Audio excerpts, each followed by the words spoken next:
What's up, guys? Welcome to the Deviant Gentleman Podcast. My name is Shane Vitko, alongside my co-host, Mr. Tommy Vext.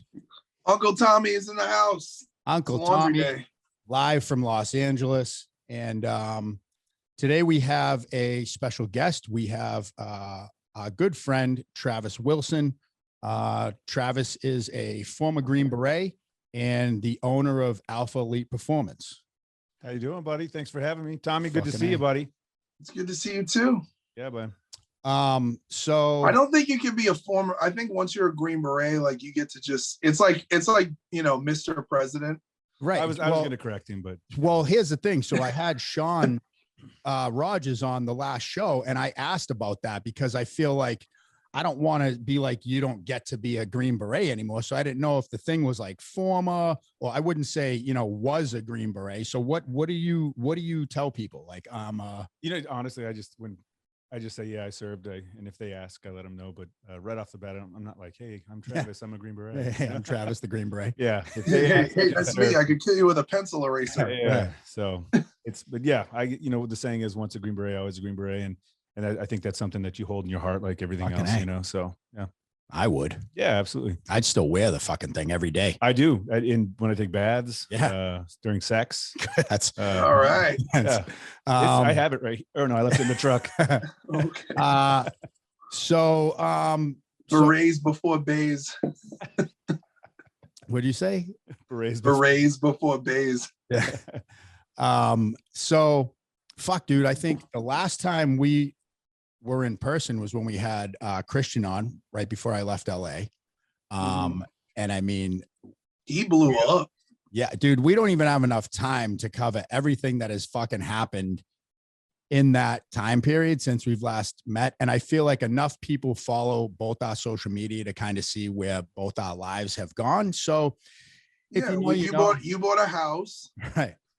And you got a dog. And you moved to Texas, right? And I got Me Too'd, right? And then I quit. And then I quit my band, but then the label wouldn't let me. And then I got extorted. And then I got all my music stolen. And then I dated a clown. And then the clown tried to fucking talk shit about me, and I roasted her into the third dimension. Yeah, and we are definitely going to get into that. But before we get to the crazy stuff. So tell me, Travis is much more interesting, to be honest. Yeah. And isn't it great how it's like, dude, he's one of those guys when you're next to him, like when I'm next to you, I still go like, fuck, my arms are so small. Being next to Travis is like, he's just such a hulking human that it's like, for fuck's sakes, man. Like, we take pictures out here and I'm like, dude, you're bad for my fucking image, Yeah, we traveled all over Europe together. I'm like, oh, this is what it's like to be fucking standing next to Thor. Right. So, Travis, tell me a little bit about that, how you and Tommy met. I was a security manager for Five Finger Death Punch, and Tommy was with us, and I mean, that's how we met. He was there he was there. I don't know. I wasn't really following Tommy at the time, and to be honest with you, I didn't know who the fuck Five Finger Death Punch was when I got hired on.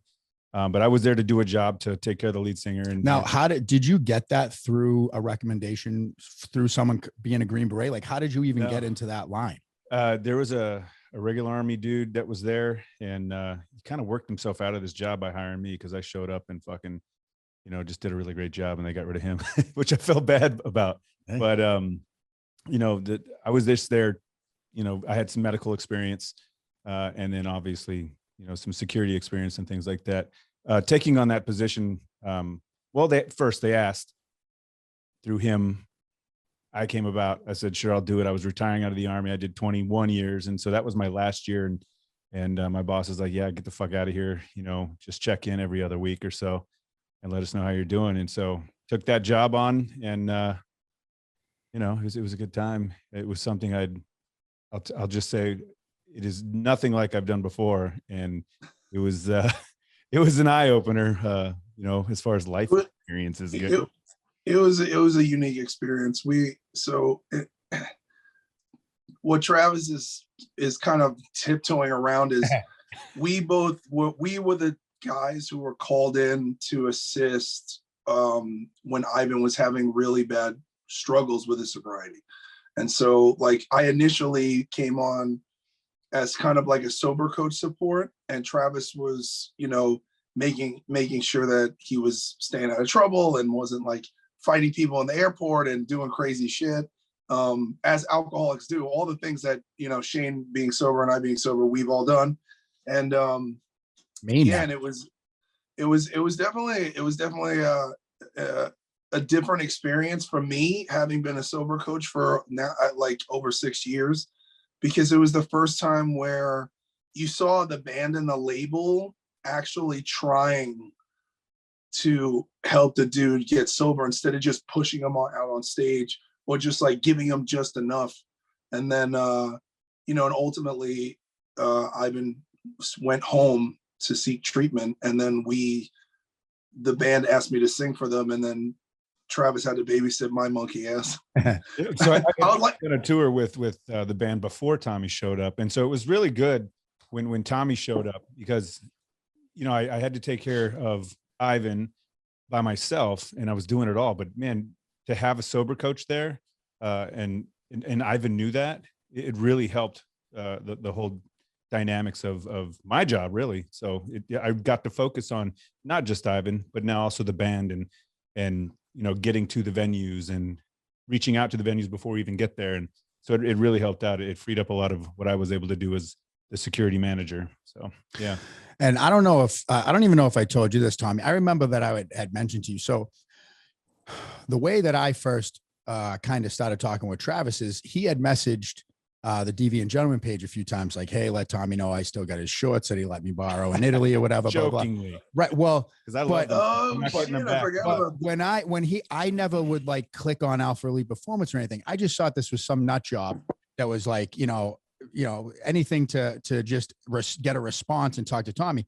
And at first I was like, oh my God, here we go. And then little by slow, like we started talking, and then like I realized who he was and blah, blah, blah, and this and that. And then I remember mentioning to you before an episode one time, like, this guy Travis reached out to me. And you're like, oh yeah, I know Travis well. But I'm like, I'm like, well, he says he's got your shorts or something. What are they? Rogue or something? Rogue, right? Yeah. Or something. I don't know.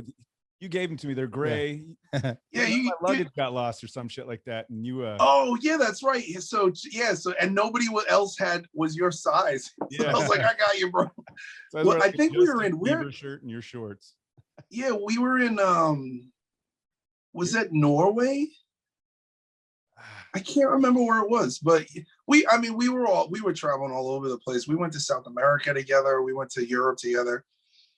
But you let me borrow your shorts, and I kept them, and I'm never giving them back. Those are your shorts now. See that real friends share shorts. Yeah. And I got to work out, and that was the thing, is that I needed gym shorts to work out in, and so we got to. No, but I mean, so the point being is that it's like it's crazy how things work, right? Where it's like you two had known each other for so long, and or had a history, and then you and I met and kind of started talking, and then had some like a few people in common. And then ultimately the reason why I landed where I am is because you moved here from Coronado, and we started talking a little bit, and you were like, hey, check out the area. And I did. And I flew out here for a week, and we took a look at it.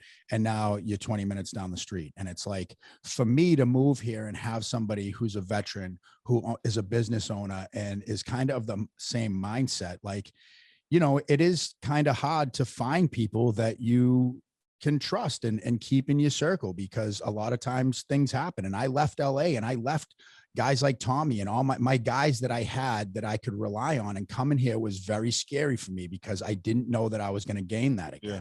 You know? Yeah, it makes total sense. Yeah, absolutely. And I'm glad you're here, bro. Yeah.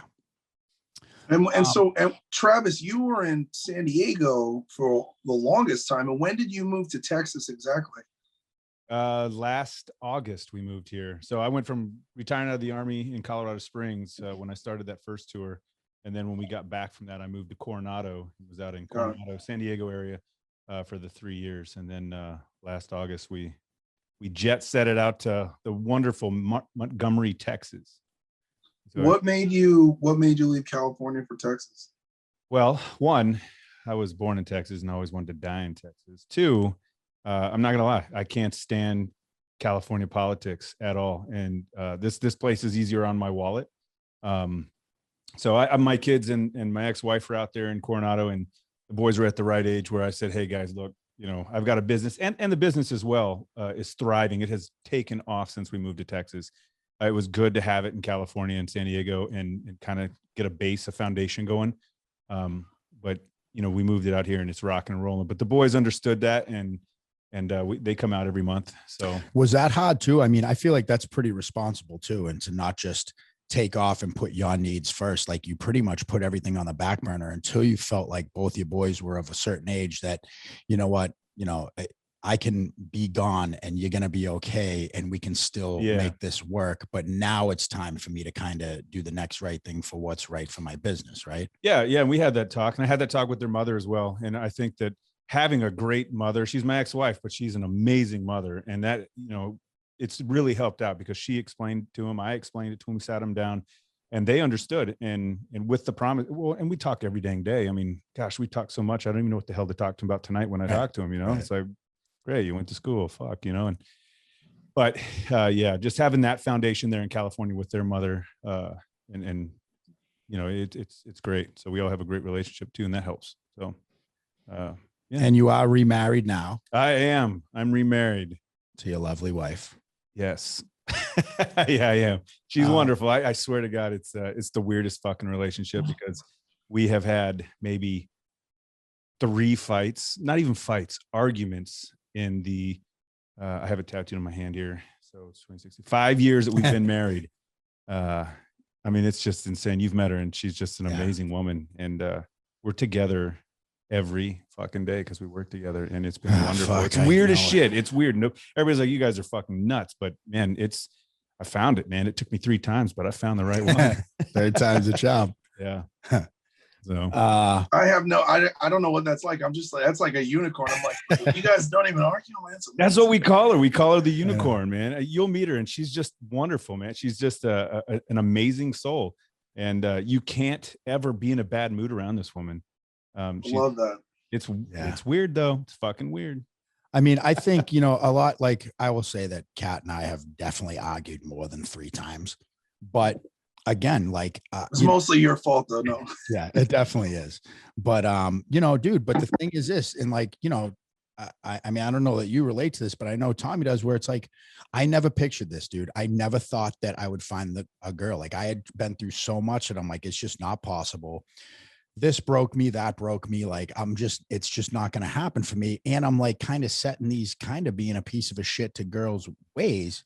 Not that you can relate to that, but I just didn't see that was going to be a thing for me. And to have found somebody, and like you said, I mean, I'm with her 24/7, and like we're doing the business together and we're doing this, and it does get stressful at times, but there's no way I could be doing what I'm doing right now without her, you know? And I see the same thing happen with you and Emily, you know, and it's like, it's your assistant, it's your wife, it's your right-hand man, it's your partner in crime. It's and your boss. Yeah. Ultimately, you know, we're the assistant manager, but it really is something that I don't take for granted. And like I said, man, I never thought in a million years that I would be able to find something like that. Yeah. You know, it's fun. I actually kind of find I'll take a step back if there is anything that annoys me, or if I just need to walk away from us, you know, not in a bad way. Like if I just need to go outside and get some fresh air, I always find myself like, fuck, I got to get back in there, you know, and talk to Emily, and because she's the one who's gonna, you know, make this right. She, you know, like you said, she's a unicorn, and she makes me feel good inside. So, yeah, that was a long answer to why I left California for Texas. Well, I mean, it's a good answer. You got into the relationship thing. I mean, like, you know, I think it's important. I mean, you know, my struggle is like, and you know, we talk about therapy and stuff, and like, I have kind of consecutively dated in the past year. Like one was long term and one was short term. Was like severely mentally ill people, and a lot of this in my session work is correlating to unresolved issues with my brother, who's a psychopath and is in jail for attempted murder.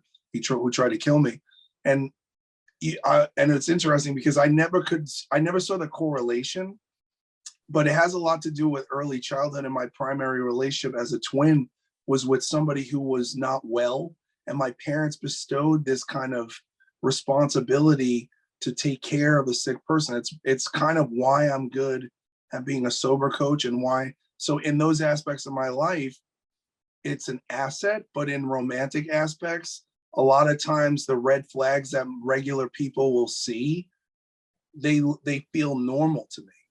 And then everything's okay for a period of time, the honeymoon phase, and then like the crazy shit starts happening, you know? So I'm like, hearing you guys talk about finding that person and doing the work and stuff, it gives me hope, and it's important for other listeners who have been in those situations. Like, you know, and Shane, I remember, like, you know, listen, I remember when you made the change, like you changed a lot of things in your life for this relationship. And it's true. Like when you find that person, you do want to change for them, you know, and it's about what they bring to the table. And I believe that energy is reciprocal, you know, and obviously I could speak, you know, monuments about Travis and our time together and what I know of him as being a good man and a father. And that's why you got the unicorn, because you probably are one.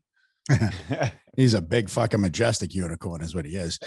But I will say this too, Tommy, is that I know, and not even to get into names because people can read between the lines, but I remember because I was dealing with some relationship stuff and with the first one.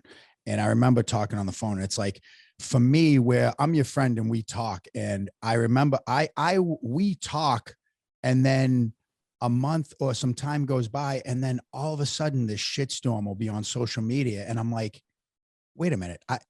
And it's almost like I already knew this. It's not my job to talk about that because it's not my business. That's a private conversation between you and I. But to see all this stuff start to unfold blows my fucking mind. And it makes me go like, this is just coming out now. Like he's been dealing with this since so long ago, you know? Well, so women who are violent, when, you know, and again, like that was a very short dating relationship. I obviously like was almost assaulted. I left. I actually called you on the airport, like on the way home. And I was like, yo, this girl tried to hit me with a phone, and like, whatever. I just bailed. And then, you know, what happens is that women who are physically and emotionally and mentally violent, what translates through social media is like reputation destruction.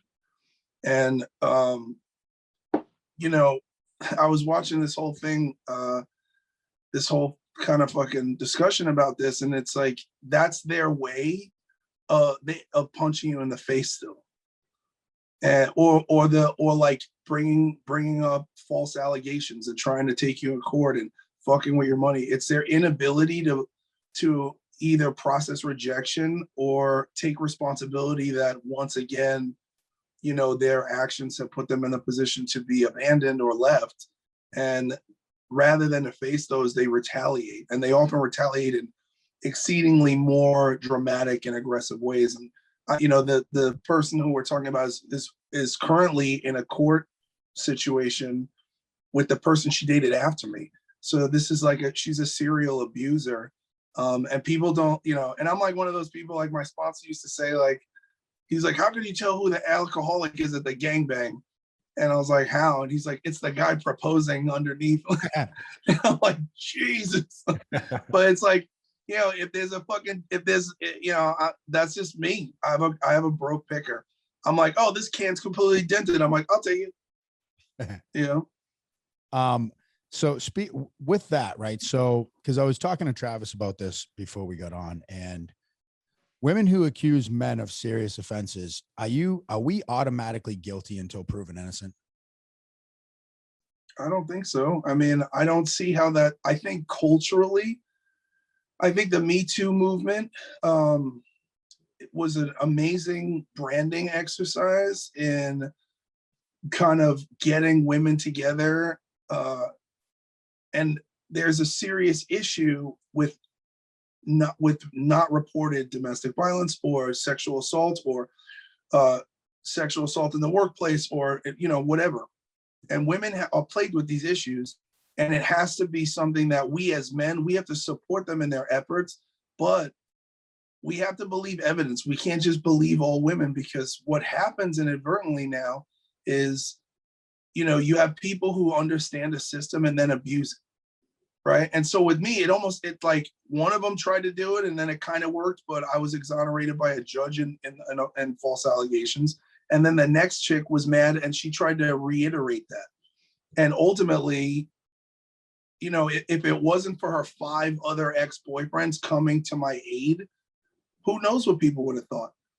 It was just one after the other. Every single dude that had dated her being like, yo, she punched me, she stole money, she did this, she extorted me, she threatened me, she harassed my next girlfriend, she did this, she did that, you know. And so people often, I think that there's a bias, especially in the legal system, where if a man did the behaviors that this person did, they would be in jail. They'd be considered criminally insane and a threat to society. But with women don't have the same legal repercussions for the same behaviors that they commit as men do. And so that's another issue, you know. So because the justice system is imbalanced in the direction of, it's already in the direction of the woman. So we have to really take a look at these things more seriously, and evidence has to be provided before we engage in these witch trials, you know. I got a question for you, and I'll explain why. But when this came to light, did you experience any sense of fear? Like the first time, yeah, and this time, no, because I think the first time this happened, it was a relationship that was romantic for almost a year. It was a long-term, you know, romantic relationship, and it was a friendship of over 4 years. So there was a real acute sense of interpersonal betrayal. And also in that scenario, that person was able to hide their mental illness from me for the complete duration of our friendship. So when I kind of fell into the romantic aspect of the relationship, and all these things, these weird, you know, red flags started popping up after the fact, I was completely caught off guard. And to a degree, because I was emotionally invested, I wrote a lot of the things off. In the following scenario, as soon as it happened, I was gone. Yes, yeah. And you know, I was retroactively punished 4 months after breaking things off with this person, because she dated another recording artist. She's a fan. She's like she's just like jumps from like celebrity to celebrity or whatever, artist to artist or whatever. And I think she was livid that I'm doing shows with and am collaborating with the guy who broke up with her after me. So the reason I asked that is because, like I said, the only time that I've ever had anything remotely close to something like that happen was when I was a general manager for a personal training place, and a girl wanted to get out of her contract and she couldn't, and she was going to have to eat like $2,500 or whatever. And she was a young girl, probably in her 20s or whatever. And I had been her personal trainer for probably almost a year. And next thing you know, I get a thing that's like, you know, this girl's claiming sexual harassment and blah, blah, blah, and wants her money back and all this stuff. And I remember at first being like getting that feeling like, holy shit. And then immediately being like, wait, what? And I'm like, where I work, there's cameras everywhere. Check every camera of any time I've ever worked with this girl. She said that I was asking intimate details about her sex life and shit.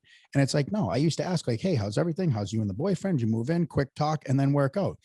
And what I had to do was like, she took it to like a small claims court or whatever. And we had to get the camera footage from the place. And I had so many female clients that I saw, and every one of them wrote a letter on my behalf. And the one that was the best was I had a dad who had his 14-year-old daughter and her best friend come train with me because they were hockey players and they wanted to do off-ice training. And he wrote this whole letter about how he entrusted me with his daughter and her best friend and all the stuff. And I remember going to court and feeling like I don't have any fear in this because like I'm not guilty. As opposed to when I went to prison, like I knew I was fucked. I knew I had made a mistake and that I was guilty. So I had so much fear of what's my future hold because I know I'm guilty. Well, you have to look at the two components that are different is that probably happened in the early 2000s, right? Yeah. Now, it's like, it's witch hunt culture now. It's cancel culture. Right. And all men are bastards, believe all women. And I'm in the most liberal business you could possibly be in outside of movies, which is the music business. So, well, you said liberal, and I feel like that. Well, fuck, I don't know what to say to that. This is a free place. You can speak, yeah, Travis. Yeah, this is believe me. I think it's extremely political. It really just goes one way. I don't really see too many on the conservative side of things. I don't feel like this happens as much as it does with the left. The left is all about this fucking jabbing at the Me Too thing. But if it fucking happens to one of their people, God forbid, nope, just silence, shut it down. I mean, well, you look at what happened to Cuomo, and he got accused by like 17. It was like 17 at the end of it. 17 women accused him of sexual assault. AOC's calling for him to step down. He's like, no, I'm not going to. Nothing happens to him. Yeah. Right. Yeah. But I am exonerated by a judge in a case against one person who is a very sketchy past, a very sketchy past. And even though I'm exonerated, they don't run that. They don't print it because I endorse Trump. Yeah. That's the only reason. Well, yeah, now you're fucked. You're, endorse Trump. So but am I though? Like, no, you're not. Absolutely not. When the funny thing is that when you recede from the industry, you realize how much they're stealing all of your money. Yeah. All of it. Yeah. And they want to keep you broke so they can control you until they break you. It takes about 10 years to psychologically break somebody into a system. And then you're allowed to make money when you've already been groomed into not wanting to leave. Right. So Tommy, we know how cancel culture has affected you, right? But how do you think, I want to know, I guess from Travis, from you, Tommy, how it's affecting the American people, right? Like how this is affecting, I mean, more than just, people with a big platform, clearly. But I personally think it affects someone from wanting to, whether or not they still will put a Trump flag out, whether or not they will admit to being conservative, because they don't want someone to throw a rock through their window, because they don't want to, like, it's not okay to feel. For example, it's so tonight I'm going to I go to once every month or two, there's an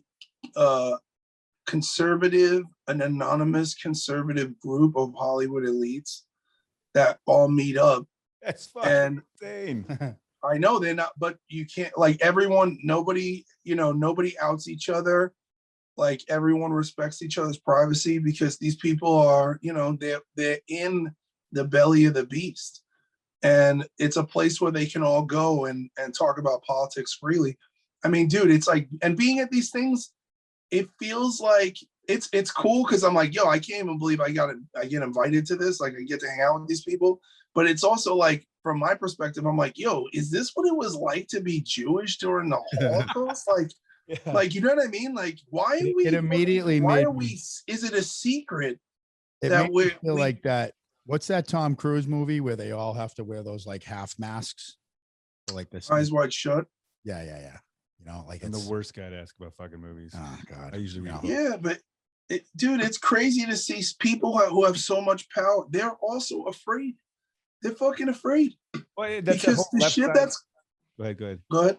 I was just gonna say that's just the left in itself. And I'm just gonna throw this out there. Hitler and Stalin did the exact same thing by shutting people down and driving them into underground fucking tunnels to fucking talk about politics freely, when you should be able to do it freely wherever the fuck you want. And you should be able to be Tommy Vext or of course, Pratt or whoever and do it wherever. But you're pushed into these dark holes and stuff, and your guns are taken away, and it's shit that we've already fucking seen. And it just kind of, it's like, not to get all doomsday, but like, look at what's going on in Canada. Yeah. Like, we're out here and they're like, we got to take away people's guns. I'm like, the fuck you will? Underground churches in fucking Canada. Underground churches. Insane. And you have to ask, why do these people hate Christianity so much? Because it's so fucking good. can use that word in Christianity together. I mean, but I mean, like but they really hate Christians. Why? Geared towards conservatism, and most of them are conservative? I don't know if it's political leaning. I think they hate people who put God first. Yeah. Because these people all worship self. Yeah. Yeah. I hear a lot of I do know some Christians that will, you're not supposed to judge. The Bible says not to judge, but I know some Christians that judge heavily all the time. Oh yeah. But they talk about this new style of worship that has, worship bands and that type of music really isn't what God wants people to listen to. And it just gets so damn ridiculous, coming from both sides, really, from the left and right. I think extremism of any point is like unnecessary, yeah. And also too, diversity of thought. If that's where you want to go there. Yeah. I've gone to all different kinds of churches. I've gone to, I've checked out all different kinds of religions, to be honest with you. And, it's just like, okay, there's just, I'm like to me, I don't know what the answer is, but I know that when I believe in God and I live as if I believe in God, my life is better and I make better decisions and I act better and the abundance in my life and the people are higher quality. Yeah. Anytime people live are driven in their own self-interest, solely in their own self-interest, it makes your world narrower. And what it does is it creates the illusion of separateness. And when you're a living organism on this planet and you're separate, everything is trying to kill you and is against you. Sure. But if you look at nature, everything is cyclical and we're all connected. Like how could you look at nature and not believe that there's a God? How could there be so much like precise and immutable law? How can, we literally live on a fucking rock that's spinning in space with water on it and the plants breathe out the oxygen that we breathe in. Every breath that you take, you're connected to life form. I just think that no matter still whether you're Republican, conservative or Democrat, whatever, I just don't know. And again, maybe it's because I was so fucking whacked out on drugs for so long. Maybe it's because I never cared or never paid attention, but I just can't really recall my own lifetime where I've noticed how much shit seems fucking strange. Like there's a lot of strange shit going on. You're not the only right one now. else that notices that. I mean, I know. Yeah. But I'm saying, like, has this been a thing before that I just wasn't aware of? But it hasn't been. Not here. Nuts, right? Yeah, no, not here. Not here. Yeah, like, I mean, you've been to Bosnia and you guys have been in third world countries. Like, I don't know. I've always lived in America. People like Zoltan from Five Finger Death Punch, he's seen this happen. My friends from Venezuela, Cuba, they saw this happen. Right. And so a lot of different countries where this was going on. There's Green Berets are in 93 different countries at any one given time. And it's normally these fucking countries that are, that live under the rule of socialism or communism or whatever. And so we've seen it. And we have a motto: to free the oppressed, de oppresso liber. And that is something that I vow, also to support and defend the Constitution of the United States against enemies, all foreign and domestic, something that I will do on this fucking land in America, and to free the oppressed. And if that's something that I have to do for my people in this country, it's goddamn right I'm gonna fucking do that. But I still my still argument that's been since almost since we started this podcast is how does this happen though? I mean, I see all the posts, I see that this has to change and we can't, and people post, but how do we honestly take the goddamn country back without? I mean, is it just going to pussies? I really think conservatives are the biggest pussies in the fucking. No offense, guys, if you're conservative, I sure the fuck am, but I seriously think we got to stop being so fucking conservative, and we have to stand up and take this shit back. This is America, fucking 1776. That we're founded on faith and belief in freedom and to choose who we want to worship. Christianity, Islam, whatever, and it's being taken away. And I personally believe that it is social media. It's the leftist media who own it all and can control the narrative. And a lot of these kids and universities, I had a professor staying at my house for the last 3 days. And he teaches in California, and to listen to what and he's a conservative, and the shit that came out of his mouth about his students and what they really believe was jaw-dropping. And they got it from this California leftist liberal education, and it's getting worse, and they believe it. And they have no idea. They're paying all this money to be indoctrinated. $200,000, you know, for this college education to just. I've never even in my life seen, like on my street alone, how many kids are homeschooled now, you know? Yeah. And I mean, you know, my kids are, yeah, but they're excelling because it's a faith-based, it is a faith-based homeschool program that they're in now. Well, I mean, there's a kid that I do that takes jujitsu, and he's 16 years old, and he's already taken college courses. Yeah. You know, it's great. And when you see him in person, like it blows my fucking mind, because I was such a stupid motherfucker when I was 16. And to see this kid like carry himself almost like an adult, and it blows my mind. And I talked to him and I asked him, like, you know, do you think like you miss like social cues, or has it made you like socially awkward or anything? And he's like, no, man, I'm good. Everything's cool. Yeah. And, you know, but it's coming down to like, can I trust a school? Can I trust that you're not just, or wasn't there like places where they were just deciding that they had to get, or they were going to administer a vaccine or something? Yeah, and I think that was the UK. There was a big fucking thing because they gave people vaccines. They gave students vaccines without parental consent forms, something like that, if I recall. Yeah, I follow Ashley Gray on Instagram, and she's very heavy into she's British, and she is very into exposing all the kind of big pharma propaganda in the UK. So tell me a little bit about, just real quick, do the Texas tour. When's it starting? When's it ending? Well, I'm flying out on Monday. You can see all my laundries over here. And then I'll be rehearsing for a few days, and I have some events to go to. And then FitCon, I'll be on April 23rd. And that's the start of the tour. And then we're going to go all the way around Texas, and then we'll come back to Dallas. Actually, we're doing like El Paso, San Antonio, Austin, and then back to Dallas proper, and then Houston. We added a show just 2 days ago. Yeah, and so it's pretty crazy because the Houston show, the club, we broke the club's record for most amount of tickets sold in the first hour without any promotion. So I literally posted the link up on social media, and the fucking tickets started flying. So that one's probably going to sell out, but just make sure that I think I got you guys. Yeah. Now let me know if you know a guy. Yeah. I also had a chance to look at the guys that you're taking on tour with you now. I don't know if you want to speak a little bit about them guys, and how'd you get in touch with those guys? Were they guys you already knew? Yeah, well, I mean, initially I was going to enlist the Baca twins from the band The Contortionist, and then their band and management got wind of it, and they got really upset. They were like, please, like, maybe they thought I was trying to steal their band members, but they were literally they're the homies. And I got mad love for them and mad love with The Contortionist, but they, it's just, I get it. I get it. Yeah. And so basically, Dusty Bowles from Chelsea Grand, and he's been in a shit ton of bands.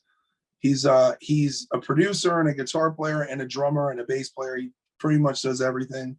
And he's a patriot, and he's up on all the stuff that we talk about. And he sent me some tracks that he was writing. I was like, oh, this guy's legit. And then he started with him, and then actually, so Neil Swanson, I've toured with him before. So Neil was the guitar player for Diamante, and Diamante and I sang Hear Me Now together. So we took her out as an opener a couple times. We've taken her on the Bad Wolves tours, like by herself, to sing every night, to sing Hear Me Now. And anyway, Neil was like, it's funny because they were like the first band out of everybody. And he was giving guys in my band guitar lessons. Like, that's how good he is. And we're like, this guy's lit. So, and he wound up reaching out, because he was just like wondering if I knew anybody who was looking for a guitar player. Oh, like a couple months back, and then we kind of circled around. And I was like, "Yo, do you want to jam?" And then Mike Levine, I've known Mike Levine since he's in a band from Alabama called Bermuda, and I did guest vocals on that in 2016, maybe. And so I knew his old singer Corey, and we've always stayed friends. He's been to Bad Wolf shows. He does like a lot of videography stuff. He toured with All That Remains. He toured with Falling in Reverse, all bands on our label. And I happened to just, he happened to be in town, and we hung out. And yeah, I needed a drummer, and I was like, "Hey, do you want to play drums?" And he literally learned the entire set list in 24 hours and made a video of him playing it one time the whole way through. Yeah, I watched a couple of his clips, and the kid can definitely, whatever the term. Want to hear something cool? Hit it. Drummer at my church, our worship service, is a drum for Aerosmith. No shit. Did a whole fucking hour-long deal on him, and he lives out here, and when he can, he's the drummer. Good old Boston guys. Yeah, he's the current one. He wasn't the original, but fuck him then. Yeah.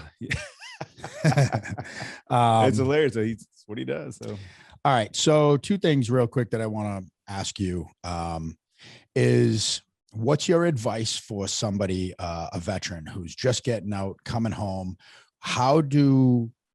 What's your advice for the transition back to society right now? All right. First and foremost, have a plan. I know too many fucking veterans that get out of the Army and didn't even have a plan. You have to have a good exit strategy in everything that you do. If you're going to quit a job, what's the first thing that's, fuck, I got to put my 2 weeks notice in, but you got to have something to fall back on, and have a plan. There's just so many. I had a guy, 24 years in the Army, Special Forces, reach out to me and say, "How are you doing so well, man? What did you do when you got out or during your," when I was in transition, I was on the road with Tommy and Five Finger Death Punch and those guys, but I still was, reaching back and working on my retirement. And this guy didn't do shit. So if you have any type of disability, if think about from your toes to the top of your head, what was wrong with your body, write it down and have a plan. Go to the VA, start that process before you exit the military, so that by the time you do get out, your medical, if you have any disability, is going to kick in, and you have those funds coming to you as you're, done getting out or retiring. And then if you've got any type of mental, you really got to think about it. Don't be so hard-headed and think, man, I can kick this or whatever. You're not gonna do it without help. And you can reach out to your buddies. The biggest thing right now within the military is, suicide. I don't want to talk about 22 push-ups and all that shit, because that shit just doesn't fucking work. People are making money off of the deaths of our soldiers killing themselves. But that's a huge issue, and people need to reach out and not be afraid of it. I've had it happen, just a couple of times in the last month. And so if you have any of those issues, reach out, get some help, call me. I'll talk to you. I guarantee you'll talk to some motherfuckers and talk them off the ledge. Tommy as well. Yeah. I literally had a guy last night. I had to talk to him and send him the anti-suicide hotline. Yeah. And it happens all the time, man. And there's no shame.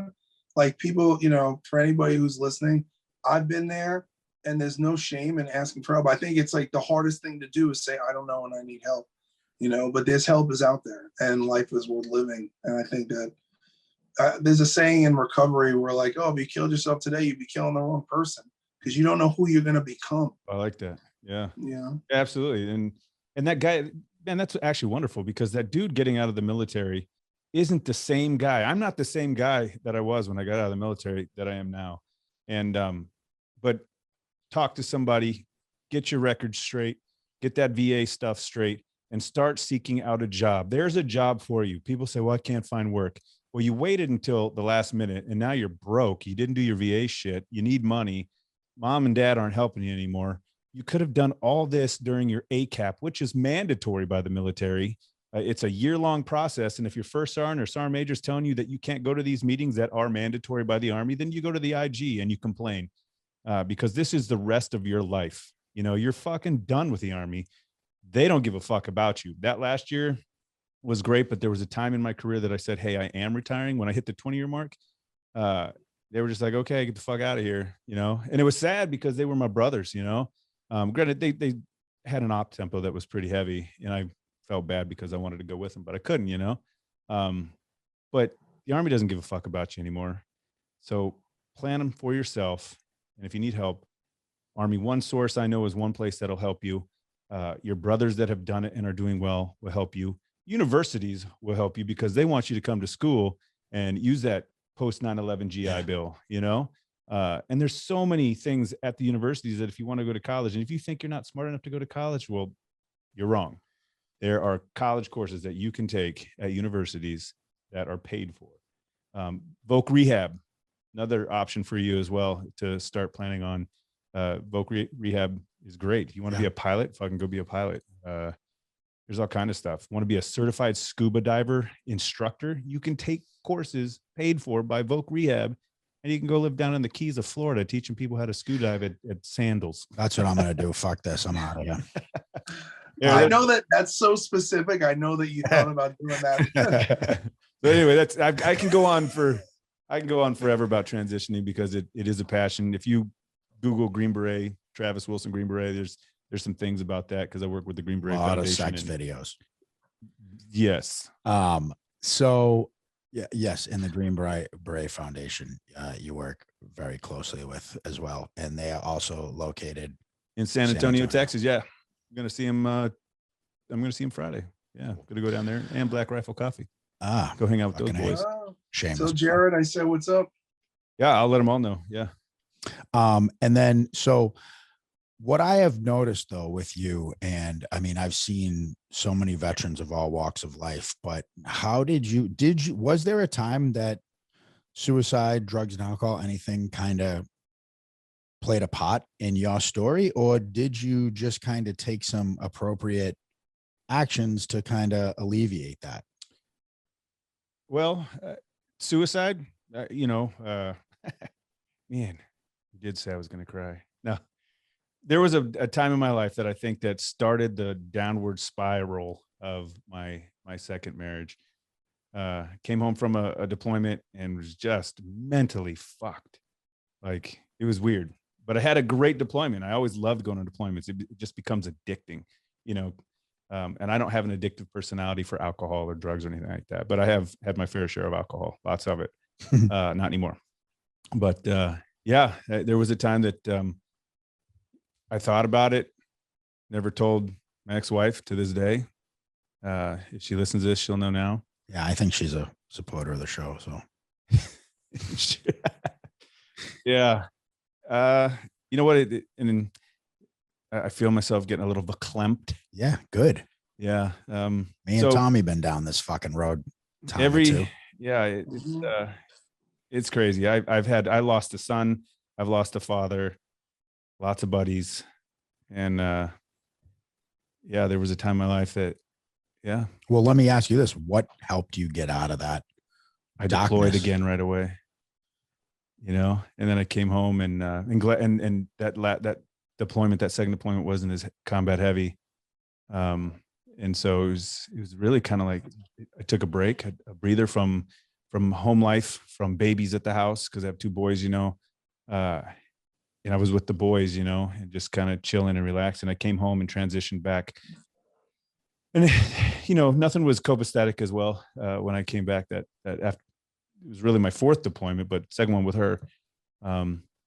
So I think that you know, I just told myself I wasn't going to be like that, you know, and not a lot of people can do that. I don't react to things the way that a lot of people do. I can see death and all that stuff and not get freaked out. I probably do have a little bit of PTSD, but not like the true name of PTSD and what it really is. I know I have TBIs, but I've been to the Brain Health Center in San Diego twice. I've done stem cells for my brain twice. What are TBIs for people who don't know? Traumatic brain injuries. I've had multiple explosions. IEDs go off next to the vehicles. RPG once, and I had a parachute collapse where I burned in and bounced off the ground, and I've had 13 surgeries from since.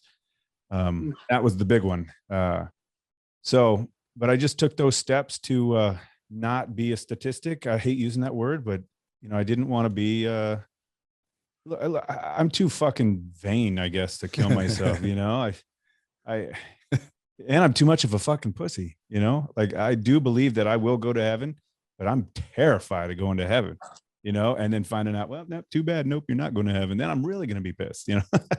So, and then life is too good on earth right now, even as fucked up as it is, to leave anybody, you know, and you commit suicide, you're hurting everybody else. Yeah. You know, you guys, I think, have experienced it a lot. I experience it all the time. We just had a Green Beret 10th group commit suicide, a guy that I sat next to a year and a half ago talking to, and to find out that he took his own life and didn't leave any type of message it happens often, and it fucks us up inside, because they're our brothers. You know, see, getting choked up. I think it took a long time for me personally to realize the selfishness of that, of like I know the pain of wanting to commit suicide and be in that place. But I guess once I finally kind of got sober and got into recovery and my life got better, and I really looked at like, fuck, or like when I see friends that overdose and die, or people that do commit suicide, and it's like, that shit hurts, man. And I see how many people are affected and hurt by it. And I think you're so blinded by that in the moment that you don't really realize it, you know, where I don't even joke about that anymore. Or like, it's just not just like drinking or using drugs isn't an option for me. Committing suicide just isn't an option anymore. You know? There's no coming back from it, you know? Yeah. And it's insane. I had an employee, when I was active duty, I started a business called Caliber Nutrition, and which is morphed into Alpha Elite Performance. But I had an employee who on Father's Day, Emily and I were in bed, we got a call, and her friend said, hey, so-and-so's dead, you know, and Lynn is dead. And it was mind numbing, you know, like, why? I gave her that day off. She went to the drag races in Denver, had a great time. I saw her posts, all that good stuff. And she said, thanks for giving me the day off. Then she goes home. She had a little girl that she was taking care of, and you know, and she committed suicide, and it's mind numbing. It makes no sense, and it gives me the chills to talk about it. You know, it just. I think that's the big thing. That's the thing that a lot of people, you don't see it coming, because like, even what you were saying, your ex-wife never knew, right? Because a lot of people who are carrying this stuff, it builds up inside, and you don't want to be a burden to other people, or you don't want to be weak or put your bullshit on others. And something I learned, because I had probably in 2020 to 2021 is the first time in like 10 years I had any suicidal thoughts and feelings. And the thing that I did different is, I told Shane, I told a shit ton of people. I was like, I'm not okay.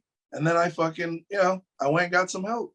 And that's the thing. It's like, dude, we've lost so many people like in recovery and artists, and I think that survivors, like when your family member commits suicide, who is survived by, everybody lives with this. What couldn't I have done something? Is there anything I could have said? Is there anything I could have done? And like, I don't want to leave anybody with that. Yeah. That idea of responsibility, because I felt like that. I've lost people, and I'm like, fuck, like I should have just called, or if I just would have done this. And it's like, nah, man. It affects everybody. And your industry, I have seen it to two people that you and I worked with who, they were stagehands and stuff, but in your industry right now, because of what's going on with COVID and shutting us down, that was their livelihood. These people did this every year to put on these shows day in and day out, and now they have nothing. And I know of two people that committed suicide that toured with Tommy and I, and it's insane. And it's happened far more than just the two. But what's going on in the world right now is causing a lot of these people to not even think about it and just do it because they think it's all over. That they're not. Yeah, I mean, there's so much. There are all different kinds. The people are dealing with different spectrums of depression, and the lockdowns. Like, first of all, what is a lockdown? A lockdown is something they do in prison. Yeah. It's a course of action to contain inmates. That's the legal definition of a lockdown. You can't fucking we can't do this anymore. Mm-hmm. You know, you look at what's happening in Canada, and you know, they don't have a Second Amendment, and they're being completely abused. You know, what the media is not putting out is all across the country there are anti-lockdown protests going on. It's wild. The police in France lined up and threw their handcuffs on their ground. Saw that. That was awesome. Yeah, like so you're seeing two different kind. Like you're seeing like in the United States where the police are like fuck this. Like in California, the sheriff's department, I mean, basically told the governor, go fuck yourself. Yeah. You know. Everybody. And then you have like the police in Canada and in Australia who are like brutalizing people for not wearing a mask or being outside in a lot of places. And so it's like, you know, it's crazy to me that anyone who already is dealing with addiction issues or suicidal depression or this or the other, that this isn't exacerbating those issues. Mm-hmm. I mean, dude, it's astronomical, the rate of suicide and overdose that's gone up since this nonsense. Yeah, I agree. Domestic of a virus that's like the flu. Like it's the fucking flu. I had it. I'm like, no one can tell me otherwise anymore. Right. I already went through it. I'm like, okay, cool. You're a COVID survivor. Yeah. They make a shirt. I gotta make a ribbon. A runny nose. Yeah, a military ribbon. It's gonna be a zebra-colored ribbon for COVID survivor. Yeah. All right. So before we get out of here, so tell me a little bit about what that first company was, how that turned into Alpha Elite, like how you even came about, you know what, I want to start a business. You know, did you fail? Was it tough? Okay. I mean, you know. Yeah. No, when I had my parachute accident, I'll tell you that story real quick. We were near Eloy, Arizona. My ODA was there. We were training for preparation, hoping to get a combat jump in our next deployment. And, but I was coming in on final and it was just a freak accident. Right side of my canopy decided it didn't want to stay open. It was 9 cells they need oxygen. So I hit a night dust devil or something like that, spun down, hit the ground, splat, woke up to my buddies over top of me, flashlights everywhere, felt that I was impaled, but it was my back. It was broken. I've had 2 disc replacement surgeries in my lower lumbar, number of other things in and out. Really woke up in the hospital again, the second time. And then was moved from Casa Grande to Phoenix, Sky Harbor, that's the airport, to whatever it's called, Good Samaritan Hospital. Love those people. Shout out. So I had that injury happen and I thought, fuck, they're going to kick me out of the military. I know it. And, you know, I'm only at year 16 at that point. And, but I miraculously healed up enough to where they said, okay, you can stay in. I went on to a different program called the RRC, like a handshake thing with triple, you know, alphabet soup stuff. And so I did that, still jumped out of planes, but started Caliber Nutrition, which was a supplement store where I met First Form, Sal Frisella, who came down when they first started selling First Form products. And Sal and I have become good friends, just talked to him yesterday. That grew into Caliber Nutrition and Fitness, which was a small personal training studio. So I had 6 personal trainers that worked for me and the store, all while I'm deploying and, you know, in the military. I had a great team working for me, going through divorce. This is where all that mental shit, where if I just stayed busy, I wasn't going to do anything crazy. And then it got to the point where I wanted my own product line and had reached out to people who said, do it, you know, like Sal Frisella has always been a mentor and I still reach out to him. And he was like, fucking do it, man. I hope you make $1 million in your first year. Fucking do this, that, this, and the other. And it has morphed into Alpha Elite Performance now. And we're based here in Montgomery, Texas. And it's grown. I tell Sal, I like to tell him all the time that I'm coming for him. So really, I'm not coming for him. I'm coming for Redcon 1. Don't get me started on those dudes. But I think that's supplement wars. I know, but we are actually a veteran-owned company, you know, special operations guys. We don't need to hire anybody to make ourselves look good. But I do think it is cool though, like, you know, like I know, you know, Tommy's a first form guy, and Yeah. it's cool to know, like, this is what I appreciate about working with you and working with Matt and working with Tommy and guys that I keep in my circle are never guys that fucking hate and try to, you know, wish me harm and want to see me do shitty.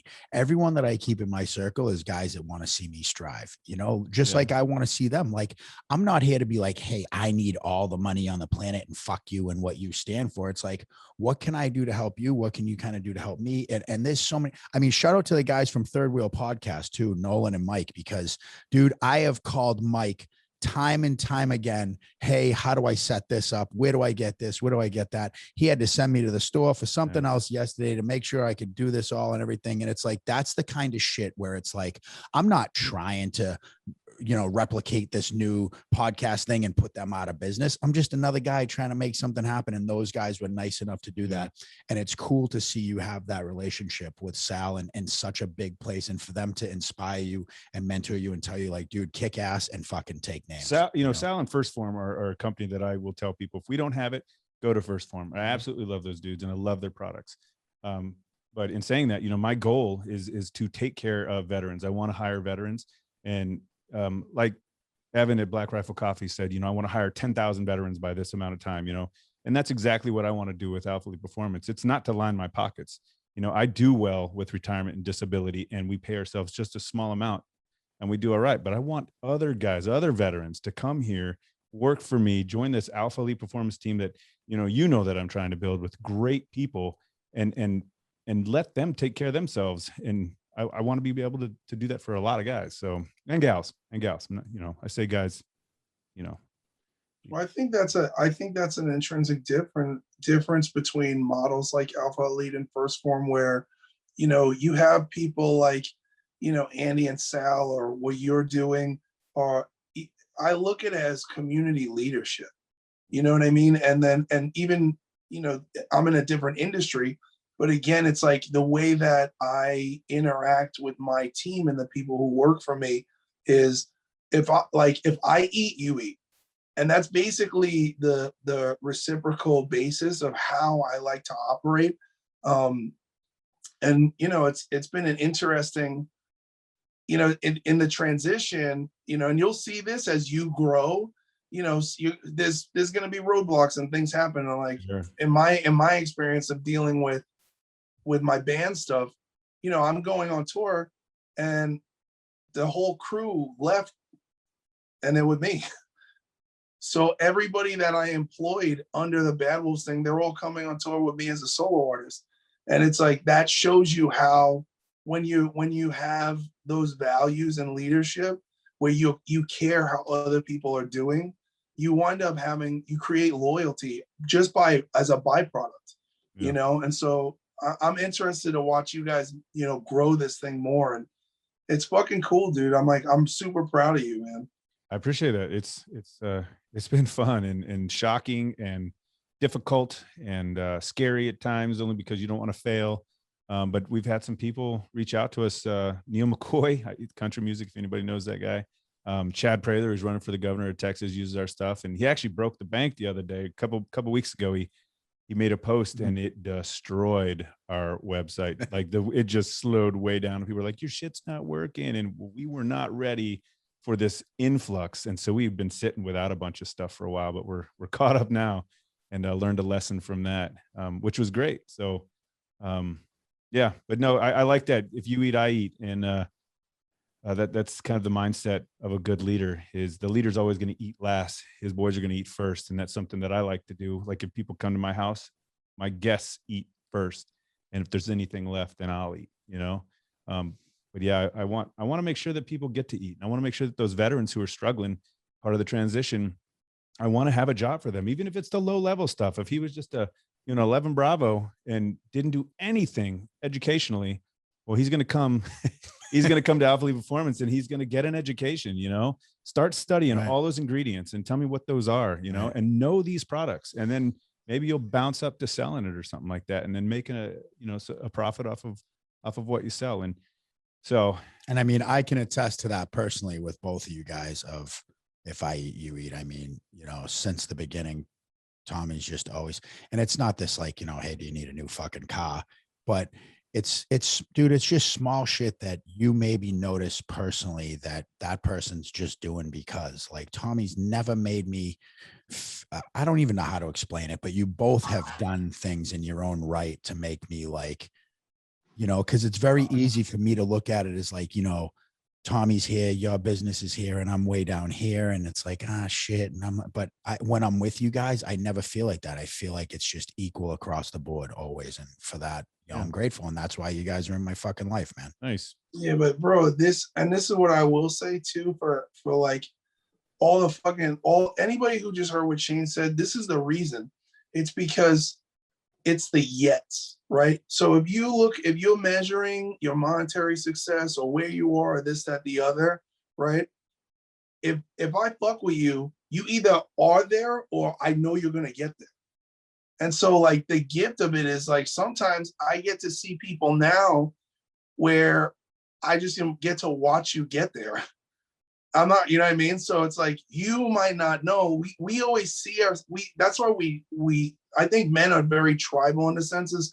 We need to be a sounding board to each other of like, yeah, yes, you're on this right path. Like Andy Frisella does that for me. Ian Smith does that for me. Zoltan Bathory does that for me. You know what I mean? And it's like, when you recognize the qualities in people, that's why you stay in that same circle. I say this to other people because we have a ton of dudes that listen to the show, and in your own groups, it shows more character, because like, people like Josh never will like, oh, I'm up here and you're down here, right? People like Zoltan are never like, I'm up here and you're down here, and as long as like in our communities, right? If we're constantly pushing each other to be the best versions of ourselves, we all are gonna hit that top line.